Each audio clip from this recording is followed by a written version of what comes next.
The Role of Spirituality in Counselling with Heather McDonald and Gina Ko, Part 2.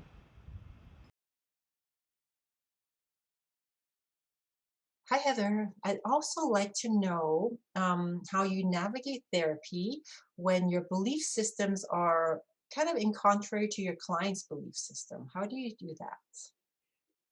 Well, that happens all the time, um, because I think, when our clients come in, we don't necessarily know, what their belief systems are, what their spirituality is, and oftentimes, people don't lead with it.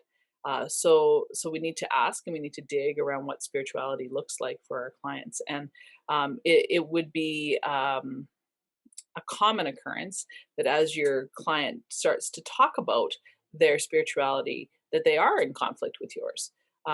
If I have, say, a Muslim man who comes in, or I have a Hindi man who comes in, um, the tenets of his faith might be very different from the tenets of my faith.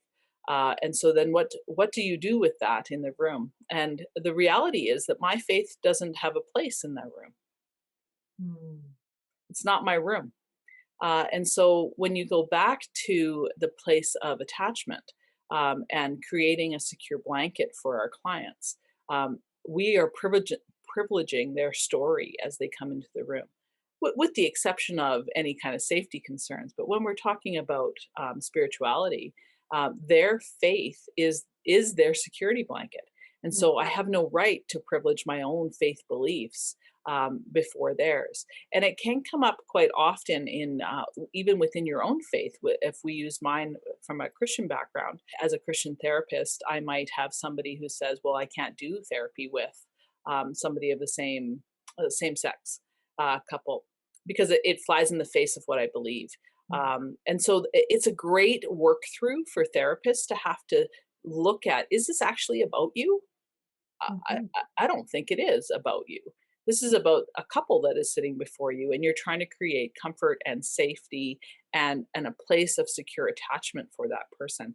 You're not condoning or not condoning what they're telling you. You're creating space for them to live in a secure space so that they can start their own healing journey.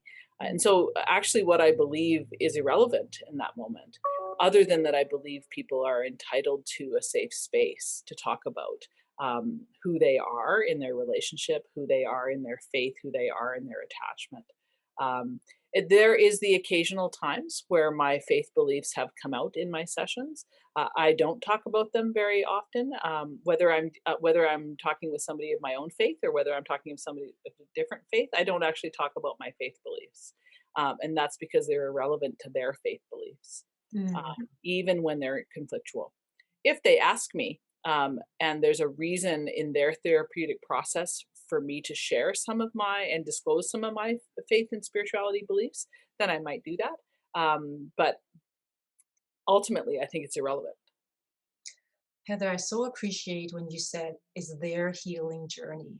I think one of the things that clients will often ask is, so I have my own healing journey that I have been on, in many ways, and they have asked how my faith has helped me through my journey. And then Mm. it's a talk about how my attachment needs have been met to help enhance my healing. And then I'm not speaking about a specific faith. I'm speaking about the essence of spirituality that we talked about at the beginning, which we Mhm. all have, that's universal. Mhm. And so, what do I need to feel secure and have my security blanket there, my mom figure there, if you like, and what do they need? And so, maybe some of the ways that I've tried to do that would be helpful to them. And so, sharing more interventive things as opposed to core beliefs and Mhm. philosophical rights and wrongs of the religions, staying in that place of spirituality, staying in that place of attachment, staying in that place of healing, is what I would suggest in those clinical moments. Mm. Heather, thank you so much. I've learned a lot from you today. Thank you for offering me this opportunity.